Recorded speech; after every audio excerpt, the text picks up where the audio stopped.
Fight! We're back. I'm back. I'm back in my home studio.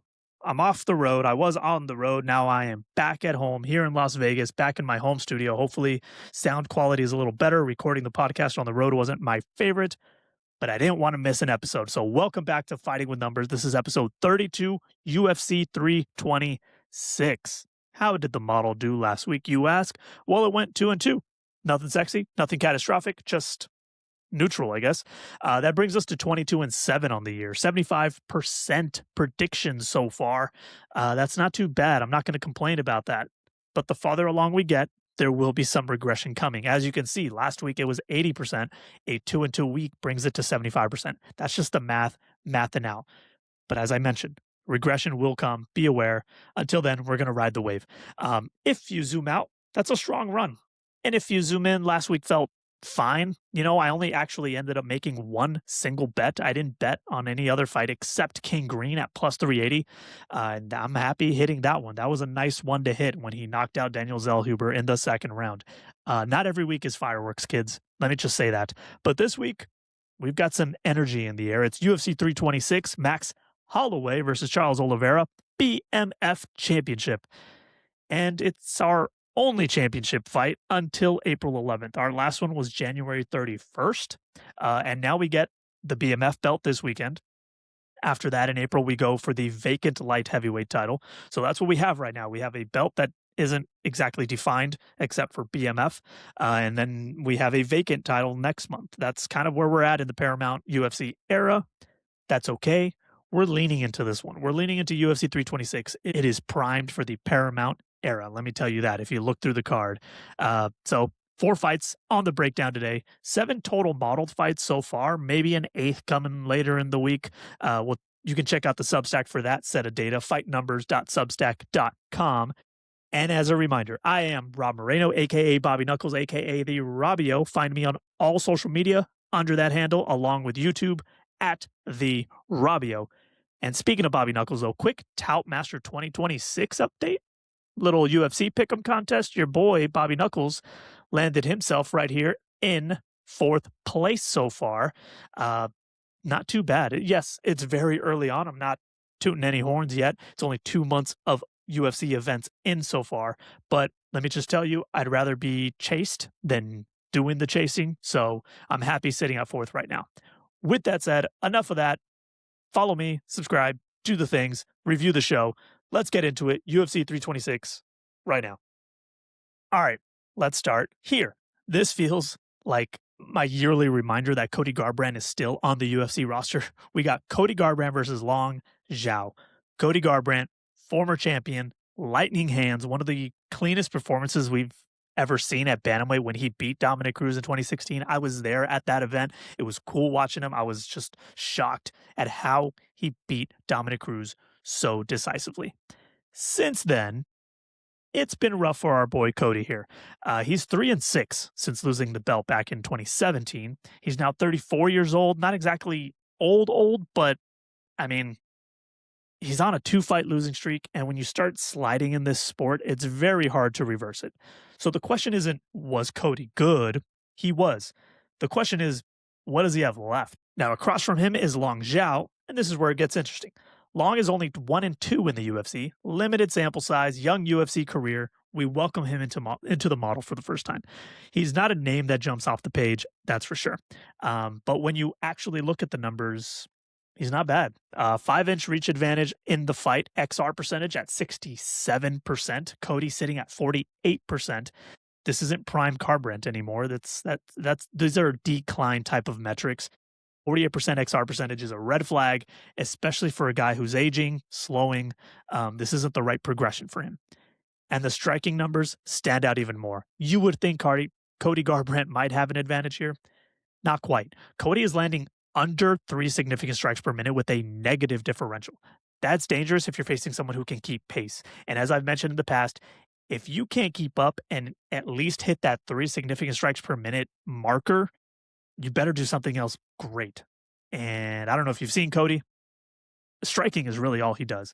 Long Zhao is landing over 5 significant strikes per minute with a positive differential. If this turns into a boxing match, I don't love Cody's volume anymore. The power, sure, he can still crack. He has a knockout win in the last few years, and he has 11 knockdowns in his UFC career. There's a crack in that whip, but you can't win rounds if you're getting outworked consistently. And as I mentioned, ground game, there's not much there from either guy. Both have strong defensive numbers. Neither seems eager to wrestle offensively. We're talking about a total of 12 takedowns between the two men. Um, so if we assume it's mostly striking, the model, given the numbers, lands on long Zhao here. 68% win probability. He's about minus 135 right now. So there's some edge.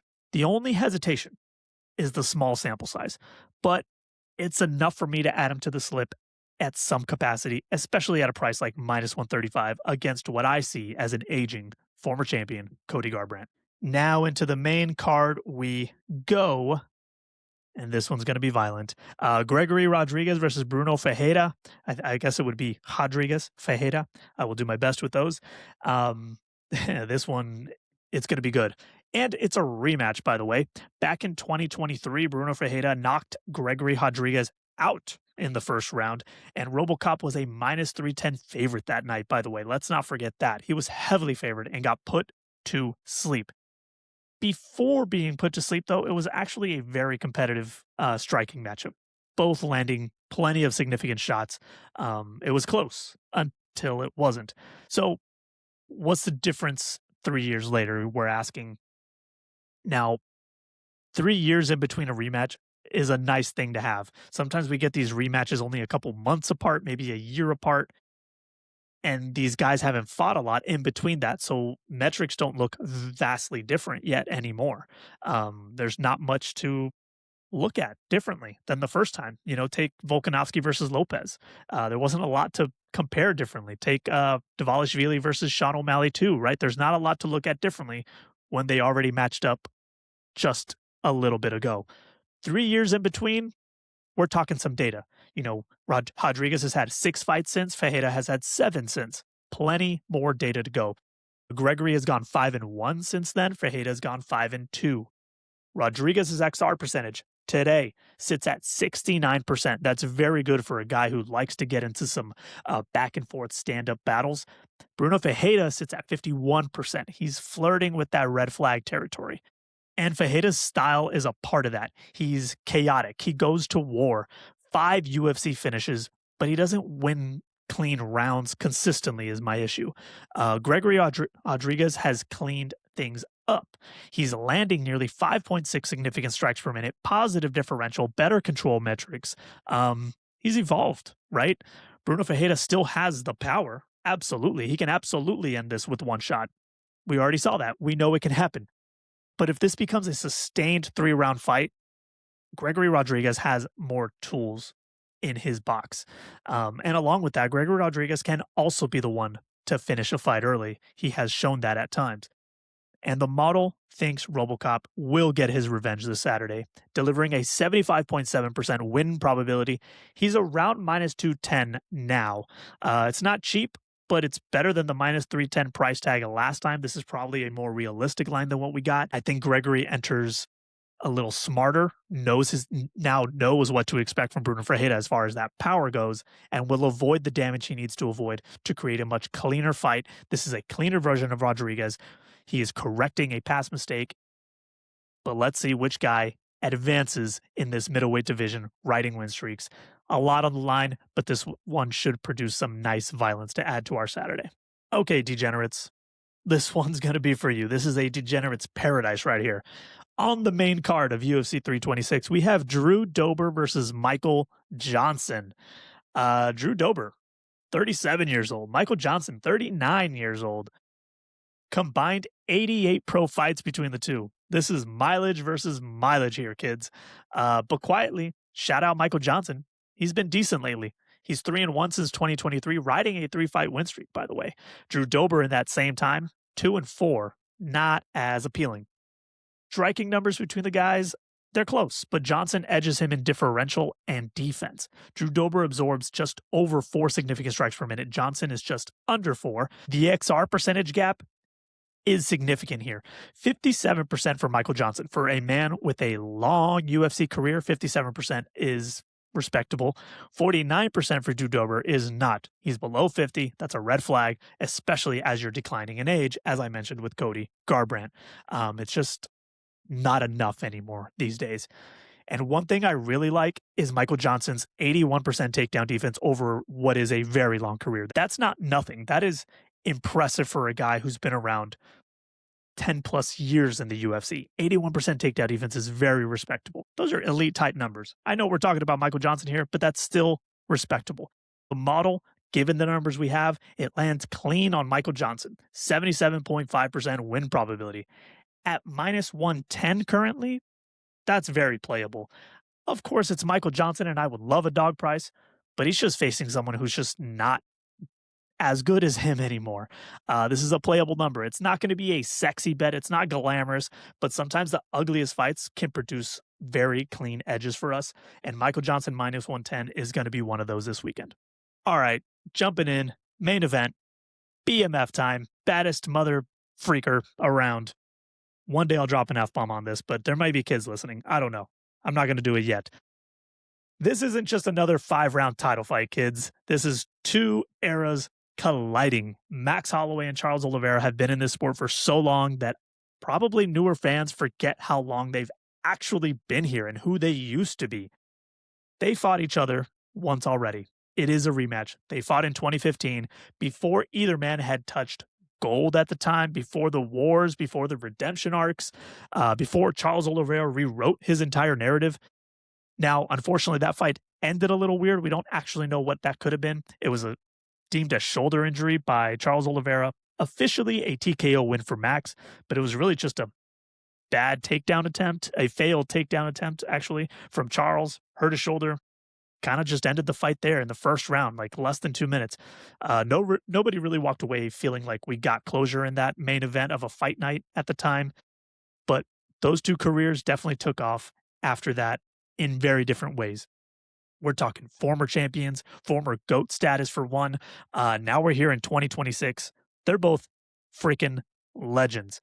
Max Holloway is defending the BMF belt, which is funny in theory, but in reality, it just means violence guaranteed, right? And that fits him perfectly. Charles Oliveira has one of the most improbable championship arcs in UFC history from, a guy that we thought quit when it got tough, right? He had a rough start in his UFC career. Now he has the most submission wins in company history. These two aren't just fighting for a belt, per se. They're fighting for what could be the final chapter of their primes. I'm getting emotional. Now let's bring the numbers back in. If this fight stays standing, it feels like Max's world. He lands 7.2 significant strikes per minute. That's absurd output. He carries a positive 2.46 differential over a decade of elite competition, and he's only been knocked down twice. That's durability plus pace. Max doesn't just outstrike you, he drowns you in significant strikes. Charles Oliveira, for as dangerous as he is, has historically been vulnerable to being hurt, especially early in fights. 9 stoppage losses in the UFC, 6 knockdowns suffered. That matters. But here's where the story flips. Charles Oliveira doesn't need 25 minutes of control, right? He needs one scramble. He needs one moment, one bad exchange. We're talking a guy who has 47 submission attempts in the UFC. 17 of those turned into victories. Both these guys have elite metrics. We're talking the best of the best in these categories from both these men. Striking, grappling, absolute legends. And 47 submission attempts in the UFC, that's not a guy who's opportunistic in his submissions. That's a submission predator. And we've seen him do it to elite fighters. We've seen him rock, drop, get dropped, come back, snatch a neck, boom, in seconds. He is chaos. The question is, can you drag Max Holloway into your type of chaos? Because Max's 83% takedown defense has been the wall for years.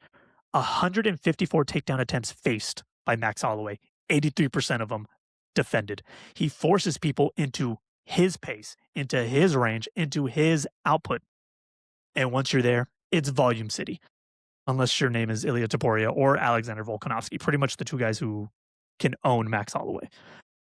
And speaking of Ilya Taporia, that's the other piece here, right? Both these men share that loss very recently. They've both felt that moment. So this fight isn't just about skill, it's about response. Is Max still the Iron Man who can go 5 rounds at 100% pace for 25 minutes? Is Charles Oliveira still the finisher who can flip a fight instantly, even if in trouble? Well, the model runs the numbers, it doesn't run hype. Running the numbers, it leans blessed Max Holloway. 58.98% win probability. But it's not screaming it. It's not exactly the most confident result here. And that's important because the sports book is currently sitting around minus 220, minus 210 for Max, implying just around 68% or 67%. I didn't say 67. So there's no edge. The model says Max probably wins more often than Charles does, but it doesn't say he wins enough to justify a minus 210 price. So here's the real takeaway. This is a fan fight.